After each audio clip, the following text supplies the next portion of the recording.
अस्सलाम वालेकुम फ्रेंड्स, आप देख रहे हैं हमारा यूट्यूब चैनल अलमक्का टेक एंड बिजनेस हब। दुनिया भर से हमारे तमाम व्यूवर्स को मिडनाइट मार्केट अपडेट में बहुत बहुत वार्म वेलकम। तो दोस्तों, फाइनली वो दिन और वो रिपोर्ट मार्केट में आ चुकी है जिसका एक लंबे अरसे से इंतज़ार था। और आज सुबह का तजिया जो मैंने आप सब व्यूवर के लिए बड़ी मेहनत से रिसर्च करने के बाद शेयर किया था, वो तजिया अपनी जगह पे मुकम्मल फिट बैठा है। दोस्तों, आज सुबह की वीडियो अगर आपने नहीं देखी तो आपने बहुत बड़ी गलती की है, क्योंकि उस वीडियो में मैंने आपको आज का नैरेटिव बता दिया था। 3 नैरेटिव थे दोस्तों मार्केट के, ठीक है। एक जो 1% भी नहीं था और बाकी जिसके ऊपर मार्केट चल रही थी कि यहाँ ये जो बेस पॉइंट्स हैं या ये 25 की शक्ल में कम होंगे या 50। यहाँ पर 2 नैरेटिव बहुत ही ज़्यादा शिद्दत इख्तियार कर चुके थे, तो एक हमारे सामने आ गया है। इसका मतलब ये हुआ कि अब जो बाकी 25 बेस पॉइंट रह गए हैं वो हमें आने वाले 3 महीने में मिलेंगे, यानी कि साल 2025 को ख़त्म होने में अभी दोस्तों, क्योंकि ज़ाहिर बात है अब वो जो बेस पॉइंट्स आएंगे वो सितंबर में आएंगे, ठीक है। जो सितंबर के हैं आई मीन्स कि वो हमें अक्टूबर में मिलेंगे, यानी कि ये जो रनिंग मंथ चल रहा है सितंबर, इसकी रिपोर्ट हमें अक्टूबर में आएगी, अक्टूबर की रिपोर्ट हमें नवंबर में आएगी और नवंबर की रिपोर्ट हमें दोस्तों दिसंबर में आएगी, ठीक है। तो ये 3 ऐसे महीने होंगे जिसके अंदर चांसेस अब बढ़ गए हैं 25 बेस पॉइंट और मज़ीद कम होने के। यानी कि मैं ये क्लियरली कह सकता हूँ कि जो अनसर्टेनिटी थी वो कम होने की बजाय, ख़त्म होने की बजाय और ज़्यादा बढ़ गई है, क्योंकि जो 50 बेस पॉइंट की बात हो रही थी वो यहाँ पे दम तोड़ गई है वक्ती तौर के लिए। तो आप देख सकते हैं दोस्तों, ये लाइव अपडेट है कि 25 बेस पॉइंट फ़िलहाल कम कर दिए गए हैं। लेकिन देखा जाए तो ये अमेरिका की पिछले 9 से 10 माह की तमाम पॉलिसीज़ के लिए एक धचका है। इस 25 बेस पॉइंट को भी आप कुछ कम ना समझें। हाँ, इसका मतलब ये ज़रूर होगा कि बहुत से व्यूवर सोच रहे होंगे कि अगर 25 बेस पॉइंट की कोई वैल्यू होती तो मार्केट यहाँ पर अभी एकदम डाउन क्यों करती। देखें दोस्तों, वॉलेटिलिटी वॉलेटिलिटी वॉलेटिलिटी, मैंने आपको बार बार एक ही बात बताई है कि मार्केट के अंदर वॉलेटिलिटी रहनी ही थी, ठीक है। और 25 बेस पॉइंट के मुताबिक मार्केटें पहले से ही बड़ा पंप कर चुकी हुई थी, जैसे कि BTC 1,12,800 से उठ के 1,17,000 तक गया।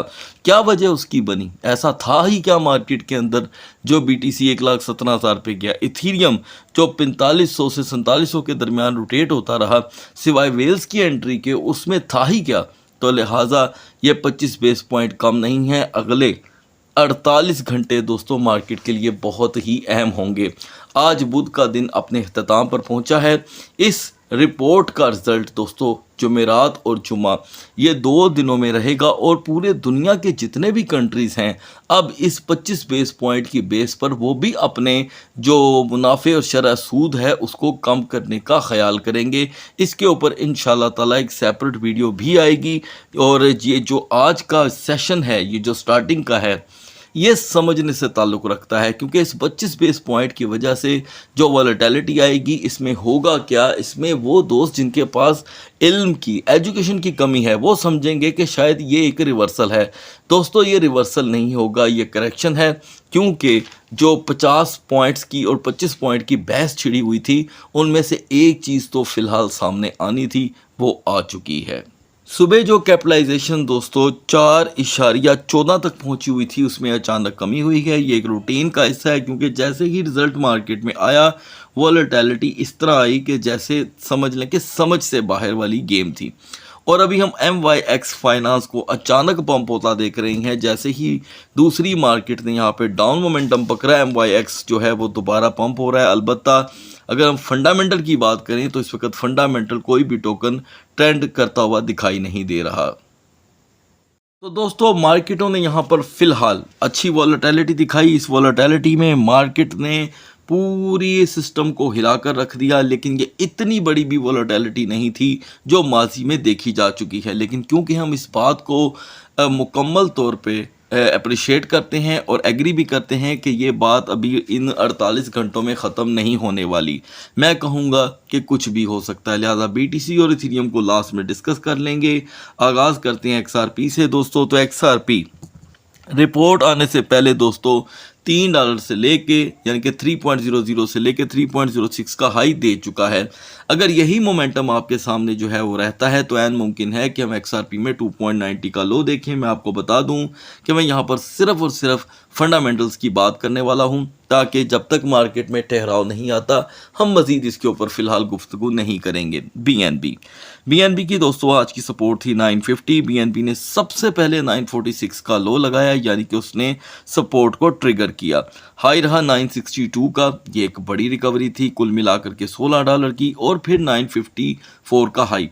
तो मैं समझता हूँ BNB में एक बड़ी कमी वाक़या हो सकती है सिर्फ एक शर्त पे कि अगर BNB ने अगले 45 मिनट के अंदर अंदर 950 को ब्रेक किया और उसे रिकवर ना किया तो हम 942 941 तक का एक नॉर्मल लो देख सकते हैं। लेकिन 25 बेस पॉइंट को इग्नोर मत कीजिएगा। नाउ सोलाना की हमारी आज की सपोर्ट थी दोस्तों, जो लोकल सपोर्ट थी वो 230 की थी, रूटीन सपोर्ट 235।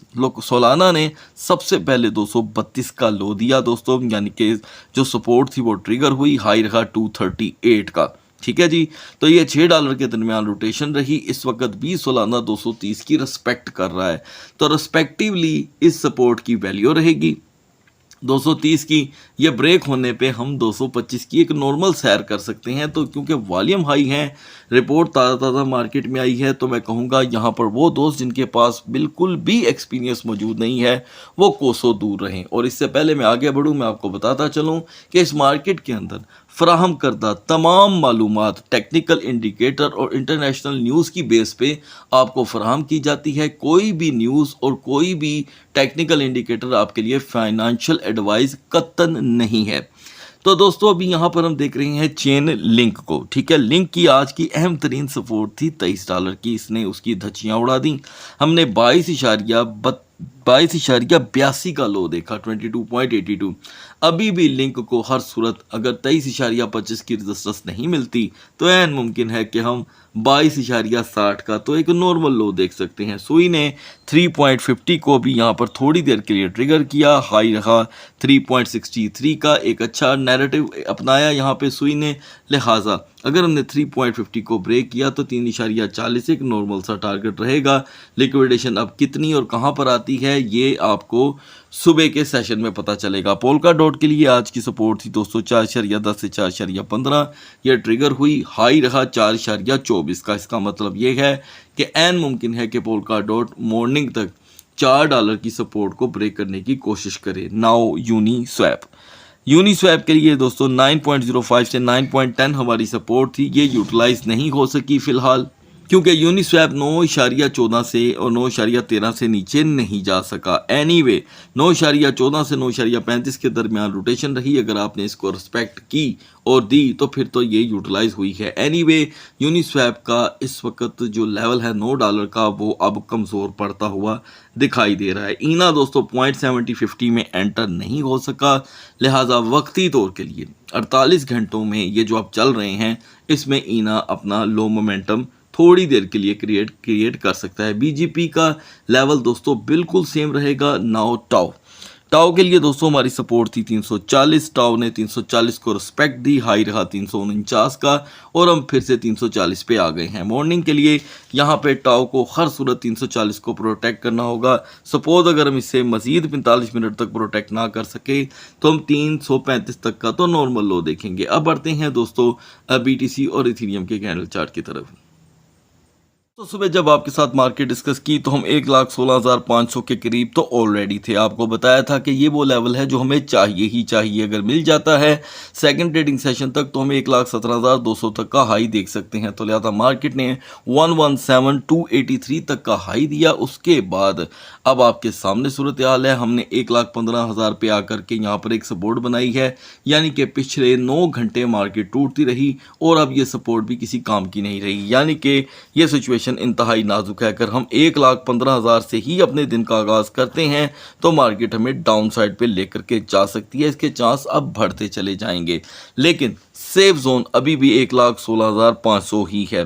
याद रहे कि अगर हमने इस रेजिस्टेंस को अबूर ना किया तो हम इसके अंडर ही ट्रेड होंगे। हेल्पफुल के तौर पे सिर्फ टाओ और यूनिस्वैप पे नज़र रखें। बढ़ते हैं इथेरियम के कैंडल चार्ट की तरफ। तो दोस्तों दूसरी तरफ इथीरियम जो सुबह डिस्कशन के दरमियान 4510 पे था, 4510 पे आपको अपडेट किया गया था कि यहाँ पर ज़रूरी होगा कि ये अपने आप को 45 से 4555 तक लेकर के जाए। ये 4550 तक तो गया, लेकिन इससे ज़्यादा आगे नहीं जा सका। और आप बाकायदा तौर पे देख सकते हैं कि एक कैंडल 3-3 घंटे की सिर्फ बेरिश थी, और एक टाइम पे हम 4460 पे चले गए। ठीक है, 4460 भी ब्रेक हुआ, हमने 4410 तक का लो देखा, 4410 का, और हाई रहा 4522 का। ठीक है, तो यहाँ पर एक अच्छा मोमेंटम रहा इथेरियम का। अलबत्ता अब ये डिप कितना प्रोलॉन्ग होगा दोस्तों, इसका फैसला सुबह का सेशन करेगा। तो मैं आपको बताता चलूँ, अभी भी इथेरियम की सेफ जोन 4545 है। अगर हम अभी भी या मॉर्निंग तक या किसी भी टाइम तक, मॉर्निंग का सेशन चलें अहम होता है, हम 4545 तक नहीं आ पाते तो ऐन मुमकिन है कि इथेरियम हमें इससे नीचे ही रखेगा, 4500 से नीचे ही रखे। और अगर हमने 4405 पे जाकर के सपोर्ट बना ली मॉर्निंग के आगाज़ से पहले, तो इथेरियम के लिए मज़ीद प्रॉब्लम क्रिएट होंगी। लेकिन ये मैं आपको बता दूं कि सिर्फ टेम्पररी, वक्ती तौर के लिए। तो तवज्जो दें ज़्यादातर सपोर्ट पोजीशन पे, और फ्यूचर से थोड़ा सा परहेज़ करें। यहाँ पे दोस्तों फ़िलहाल हेल्पफुल के तौर पे जो टोकन है उसमें सुई, BGP और HNT है। सुबह तक अल्लाह हाफिज़।